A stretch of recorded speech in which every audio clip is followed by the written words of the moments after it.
Austin Community College, I guess using y'all's place for classes.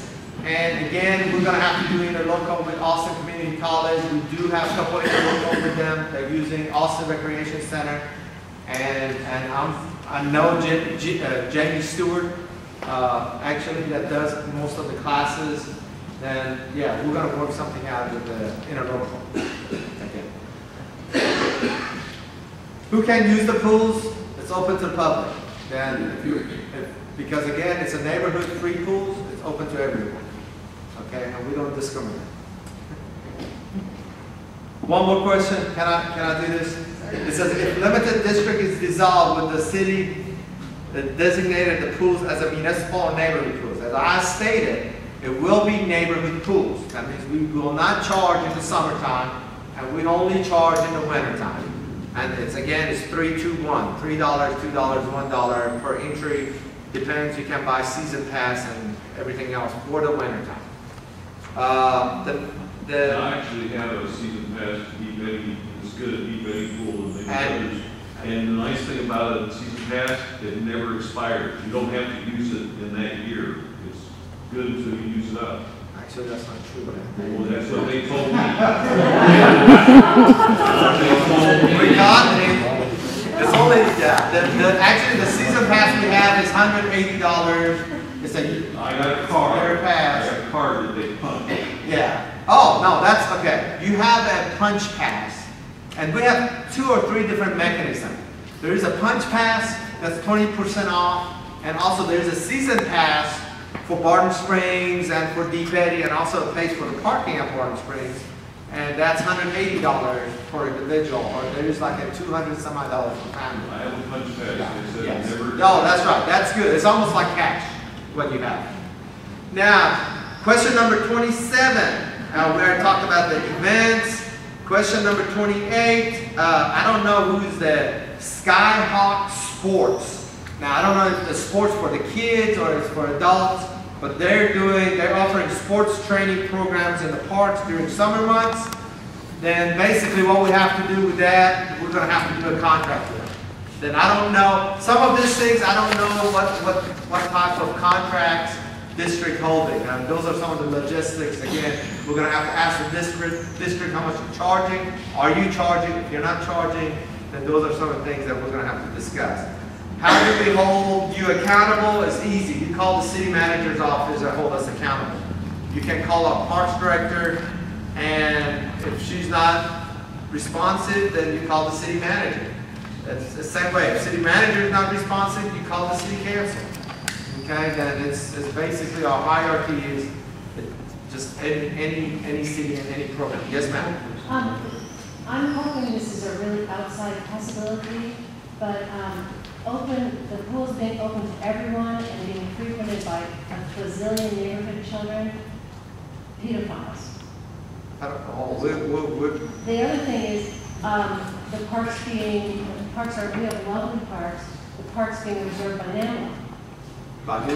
North American Man Boy Love Association. Oh. Says before 8 years too late. You know, the pedophiles. You have you can't deny them access before. We can't, yeah, we can't, but however, you know, we run 50 swimming facilities in Austin. Then, you know, we have about 700 lifeguards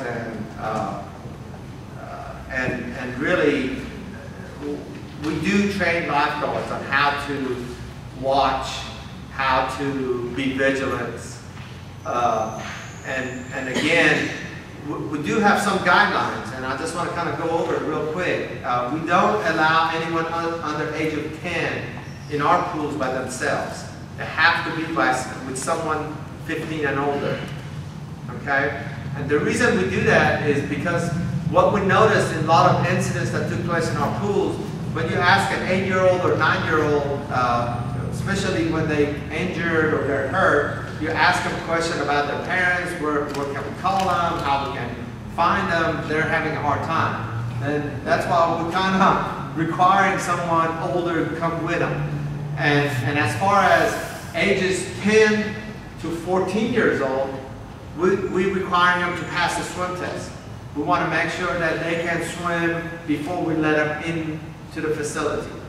Then those are some of the policies, ordinances that we have to follow. We do have ordinance on daycare centers that they can't just come to your pool because it's free. Hey, let's have, daycare in there, and we don't allow, there is some home cares that people, have 2 or 3 children in their houses and they want to come to the pool.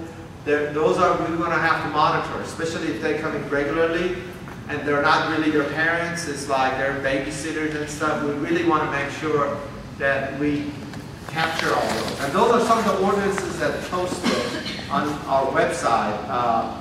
And all the groups has to register through us. All the private instructors, anybody teaching classes is supposed to register through us. And we do charge them because they're making money off your tax money. I mean, in the city, then we charge them a fee because, they charge some high fees. And that's why, like Barracudas or whoever that charge high fees, we understand that they can pay to use the facility. Because what we do with that money, we put it back in. Instead of asking for $500,000 of taxpayers' money, we ask for $450,000 because we're going to make $50,000 worth of revenue.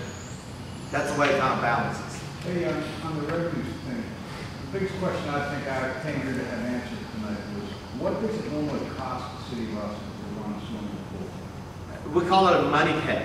the pools, as Mark knows, I mean, the pools, it probably costs the most money to run any pool, especially the year-round pools. They're not cheap. There are a lot of issues with pools. One of the things actually when we came and we looked at y'all's pools, with my aquatic person, we actually observed your heating system. I mean, something we're going to have to do is we're going to have to figure out and budget something and replace your heating system, make it more efficient. Because we have right now the new heating systems out there, we don't spend that much money. And they're much cheaper to utilize them. Solar, again, I'm saying Austin Energy, but we can't even say for knowledge. Now we have to knock on our friend's door, Juan Garza, and ask him for help as far as there is new systems out there that you can use it for water heating system that uses solar energy. Then it's kind of a substitute. Instead of using all gas, then you can use solar to